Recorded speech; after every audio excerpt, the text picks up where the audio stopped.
here for reaction. Co-host of The Five, Geraldo Rivera, along with Fox News contributor Joe Concha. You know, Geraldo, you kind of have really worked hard. You've tried to thread the needle to defend Joe Biden. Tell me where he's successful. What do you look at as a success? Let me first say, Sean, one of the reasons we are friends, you and I, is that you have never confused me with the taco. No soy, un taco. I think that I feel terrible that Jill Biden, Dr. Biden, really did such a terrible. She also massacred bodega. Any New Yorker knows she couldn't say bodega. It's not a bodega. Not a bodega. Bodega. Yeah. You know, I think Democrats are frightened. They're frustrated. They're angry. They're bitter. They don't understand why Joe Biden is doing so poorly. They blame it now on his age, and he is, more frail than he has been.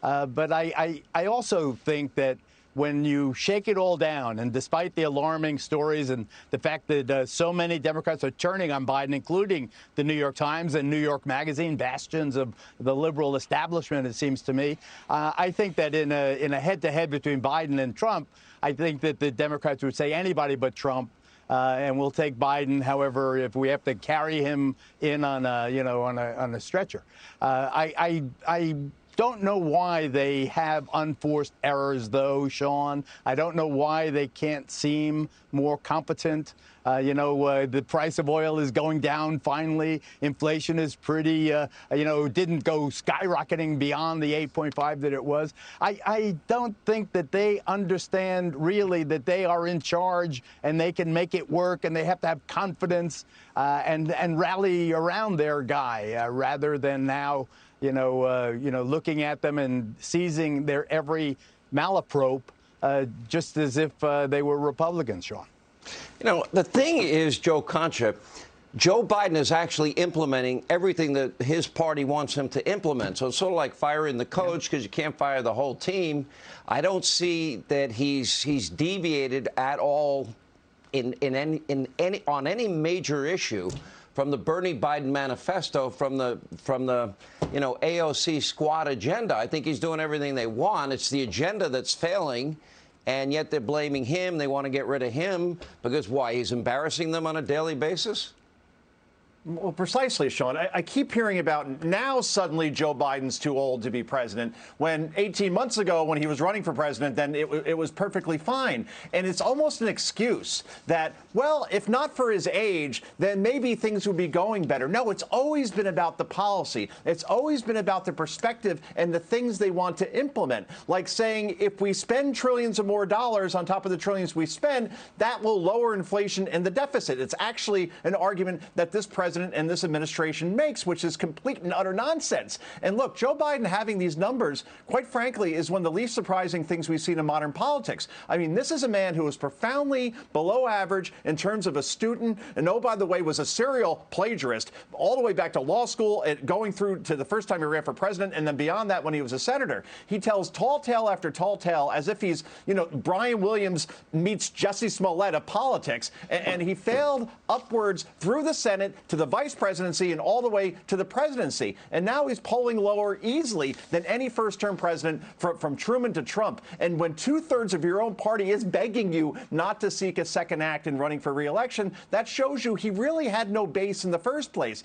And when you break down the numbers by age, by the way, in this New York Times poll, 94% of voters under 30 do not want to see him run for re-election. So just like in sports, one would think that a team with a horrible losing records would start firing some people, make some changes, show that you care. But instead, we still see Chief of Staff Ron Klain. We still see Pete Buttigieg running transportation when you can't get a flight out and supply chains messed up. We still see the Director of Homeland Security and Alejandro Mayorkas, and we see what the border's become. And the same Energy Secretary and Jennifer Granholm, which I still don't quite understand what qualifications she had in the first place for that job. So if this president was truly in charge, at least one or two of those folks will be gone given their performance, right? Unless he's not in charge at all, Sean. Let me go, Geraldo, back to the New York Times. And this, by the way, is not the first piece they've done on his age and how he really should not be the candidate in 2024. He often shuffles when he walks, prompting concern he's going to trip on a wire. His speeches are flat and listless. He stumbles so often during them his staffers are holding their breath to see if he can make it to the end without a gaffe. He regularly makes huge policy change announcements that are instantly walked back by the White House, like vowing a U.S. military response if China invades Taiwan, or saying Vladimir Putin cannot remain in power and will use whatever methods they use. He has trouble summoning names. He appears momentarily confused. He makes one mistake after another. But doesn't it negate the fact, Geraldo, we've known that since the beginning? We've chronicled that. As a matter of fact, you've actually been somewhat critical at times about me saying that he's old, decrepit, weak, frail, and a cognitive mess. You get angry when I say it. But now everybody's saying it. You should say I should get a Pulitzer Prize for being first. The only good thing about getting old is it's better than the alternative.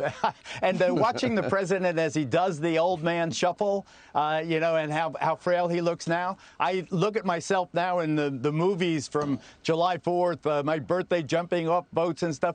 And I say, something, I'm just not the person I was. It is inevitable, this aging process. But a wait a couple minute. of things. In fairness Number to you, one, you had a severe injury. So there's a little bit of a difference. Yeah. Well, True. But and he is 8 months older than I am. But let's talk about staff for a second. And you talk about Klain, and Joe was talking about Ron Klain and the others. There's no way the Democrats can win without the Hispanic vote. Hispanics are the largest minority group in this country. And what Jill Biden was attempting to do is to say that Hispanics are within themselves. We are a diverse group. There's the Puerto Ricans of the Northeast. There's the Cubans of Florida, the Tex-Mex from Texas all the way to California. There are differences. My dad used to say, la única diferencia entre nosotros los hispanos es el color de nuestro frijole. The only real difference between we Hispanics is the color of our beans. The idea being that the Latinos, we have sensibilities and family values and religious Geraldo, institutions and I listen to you. You're infinitely more articulate, aware, cognitively aware. You are the same guy that you were 50 years ago when you started in this business. The same. You're as sharp as you've ever been. That's the speech that Jill Biden should have made. What's that? People age at different levels. I don't know how sharp he is inside. Granted. And he's not cognitively strong enough to be president. Let me give the last word to Joe Concha.